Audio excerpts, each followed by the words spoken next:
Bismillahirrahmanirrahim. Assalamualaikum warahmatullahi wabarakatuh.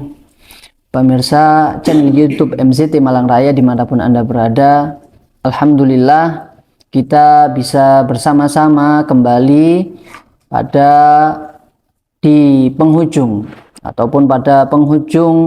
bulan Ramadan yang sangat mulia ini, melanjutkan kajian spesial bulan Ramadan Khatam Kitab Ar-Risalatul Jami'ah karya Al-Habibul Imam Ahmad bin Zain Al-Habsyi, yaitu kitab Ar-Risalatul Jami'ah.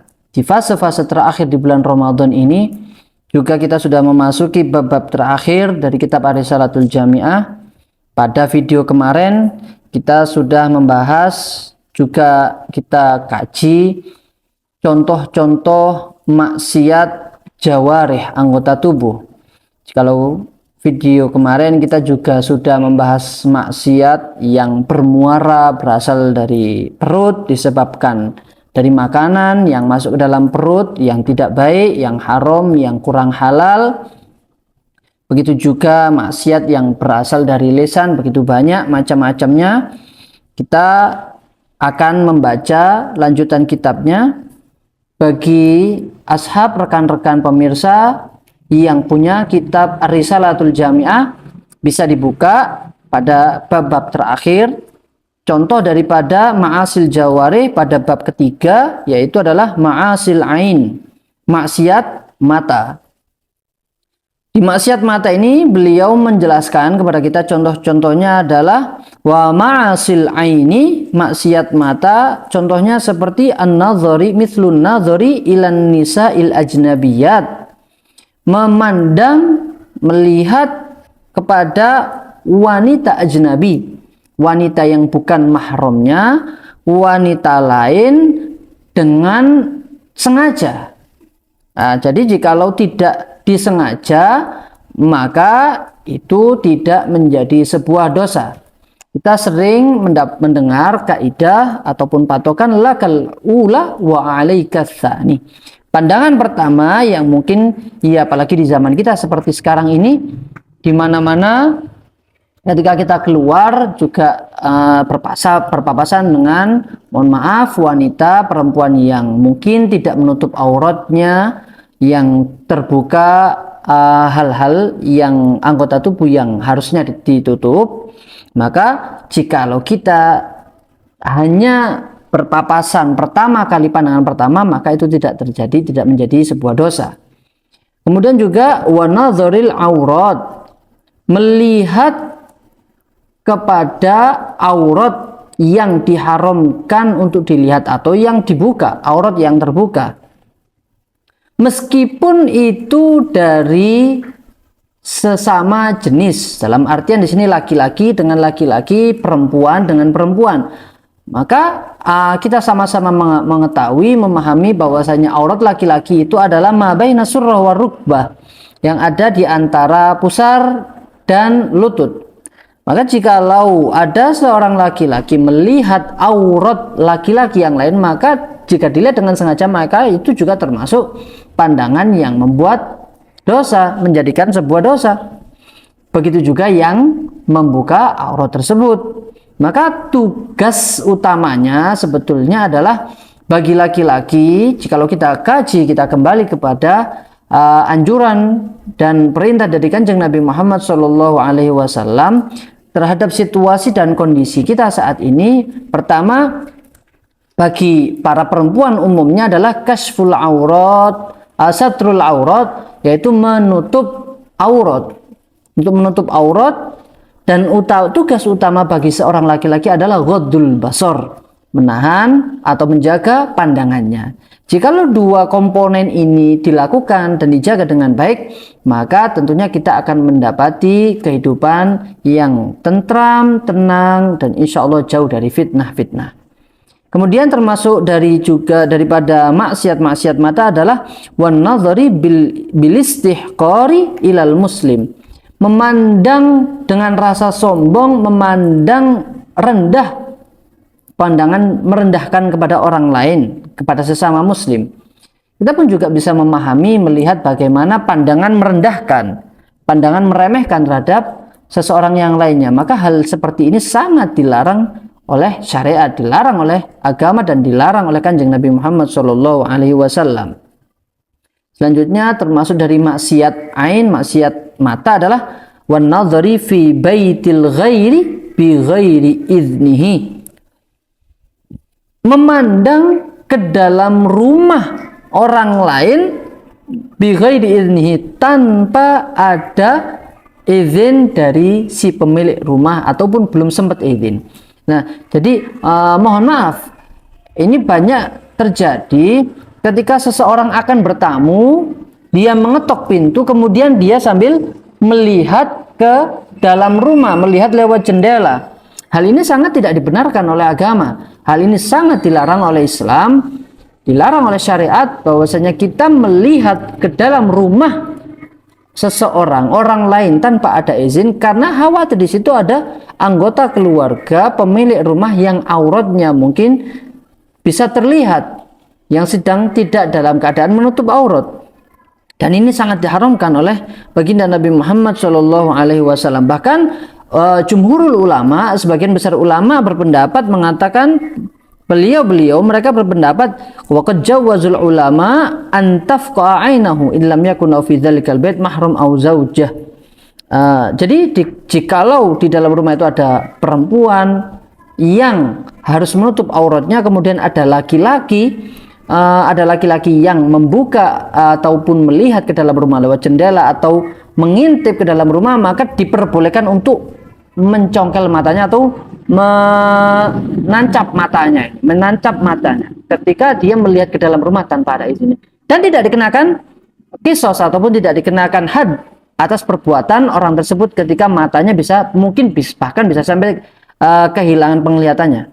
Nah, terus karena saking dilarangnya dan saking berbahayanya dan saking menjaganya Islam terhadap hak privasi masing-masing orang. Kemudian selanjutnya adalah salah satu dari bentuk-bentuk maksiat yang muncul dari anggota tubuh adalah ma'asil udhun, maksiat dari bermuara dari anggota tubuh telinga.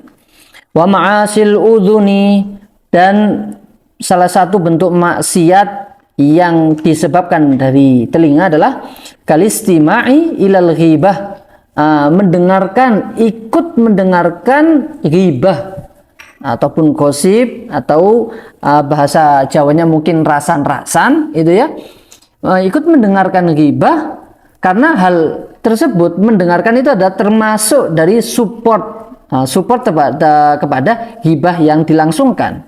Coba kalau tidak ada yang mendengarkan, maka ghibah itu pun akan diberhentikan ataupun berhenti dengan sendirinya.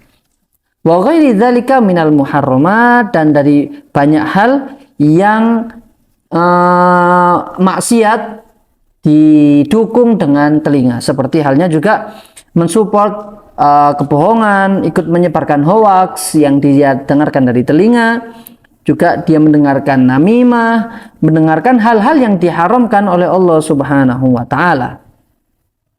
Selanjutnya juga termasuk dari bentuk kemaksiatan yang dari anggota tubuh adalah maksiat yang dilakukan oleh tangan.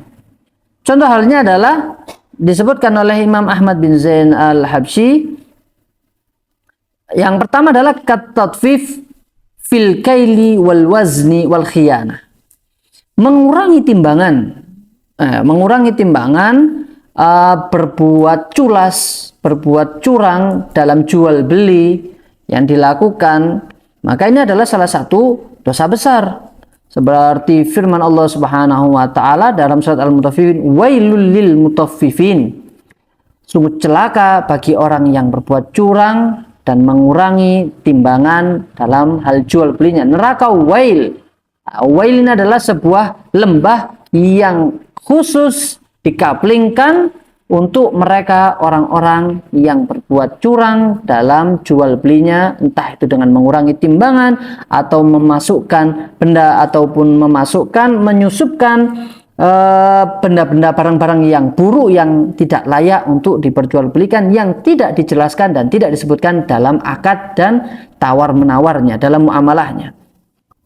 Wa minha was-sariqah termasuk diantaranya adalah mencuri, mencopet, merampas, perbuatan-perbuatan zalim yang lainnya, wasailil muamalatil muharramah, dan hal-hal yang lain dari bentuk sosial yang diharamkan oleh syariat, seperti zalim, menyakiti, kemudian memukul tanpa ada hak, kal qatli wa darbi bi ghairi hak, seperti membunuh juga, wal iyadu billah, wa darbi bi ghairi hak, dan memukul ataupun menampar tanpa ada hak.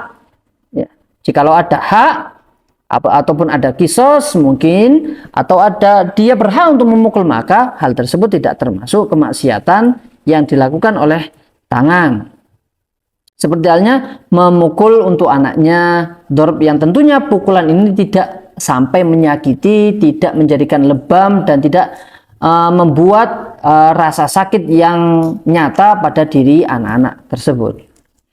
Selanjutnya adalah wa ma'asi ar-rijli. Setelah maksiat yang dilakukan oleh tangan, kemudian maksiat dilakukan oleh kaki. Jadi setiap anggota tubuh kita, dijelaskan oleh beliau, memiliki peran masing-masing dalam membantu tubuh kita untuk melakukan kemaksiatan, maka hal tersebut perlu kita jauhi. Anggota tubuh kita perlu kita jaga dari hal-hal ini. Contohnya adalah maksiat yang bermula dari kaki, al-masyu fi si'ayatin bi muslim. Dia berjalan ke tempat-tempat yang dimana dia meminta pertolongan orang lain untuk berbuat zalim kepada sesama muslim yang lainnya, au qatlihi, dia berjalan ke tempat yang bisa dia lakukan untuk membunuh atau bahkan menyakiti orang lain. Ataupun dia juga berjalan ke tempat orang-orang penting, ke pemerintahan yang memiliki wewenang, sehingga dia datang ke tempat-tempat tersebut meminta pertolongan kepada mereka yang memiliki wewenang dan kekuasaan untuk menyakiti, menzolimi, juga mencelakakan orang lain. Nah, ini disebutkan oleh beliau, au ma yadurru bi ghairi haq, mencelakakan orang lain dengan bantuan dan dia datang ke tempat-tempat tersebut. Wa ghairu dzalika min kulli ma harumal masyu ilaihi, dan juga beberapa hal yang diharamkan untuk kita berjalan dan mendatangi tempat-tempat tersebut. Seperti halnya disebutkan oleh beliau di sini, contohnya kataktsiri sawadil asyrar wal zalama wal i'ana ala zulmihim, membantu menyebarkan kemaksiatan, dia berjalan meramaikan, ikut merayakan dan meramaikan hal-hal yang diharamkan oleh Allah Subhanahu wa taala. Na'udzubillah min dzalik, mudah-mudahan kita semuanya dijaga dari hal-hal tersebut. Selanjutnya ma'asil farji, kemaksiatan yang bermula berasal dari kemaluan seorang manusia. Dicontohkan oleh beliau, tentunya yang paling besar, paling utama dosanya adalah zina, kazina, seperti zina, wal liwat, na'udzubillah min dzalik. Liwat ini adalah yang sering kita dengar, mungkin secara umum globalnya adalah LGBT, yang sudah secara moral, secara norma, secara sosial menyimpang, yang jelas-jelas sudah menyimpang, tapi masih ada beberapa kaum yang mendukungnya. Mudah-mudahan Allah Subhanahu wa taala menjaga keluarga kita, menjaga anak-anak kita dan orang-orang yang dekat dengan kita, khususnya umumnya orang muslim, dari hal-hal yang seperti ini.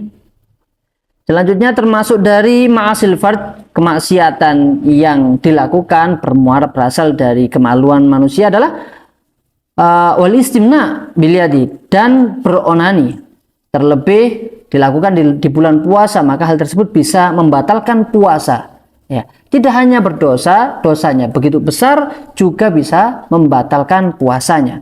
Wa ghairiha min ma'asil farji, dan yang lain-lain yang dilakukan, kemaksiatan yang dilakukan oleh yang dilakukan dengan menggunakan kemaluan orang tersebut. Termasuk dari kemaksiatan juga, meskipun di tempat yang halal, adalah seseorang menyetubuhi istrinya, seorang laki-laki menyetubuhi istrinya di saat istrinya haid, istrinya nifas. Ini juga sangat diharamkan, bahkan termasuk dosa besar, meskipun itu menggunakan alat kontrasepsi, karena hukumnya adalah tetap haram dan dosa besar.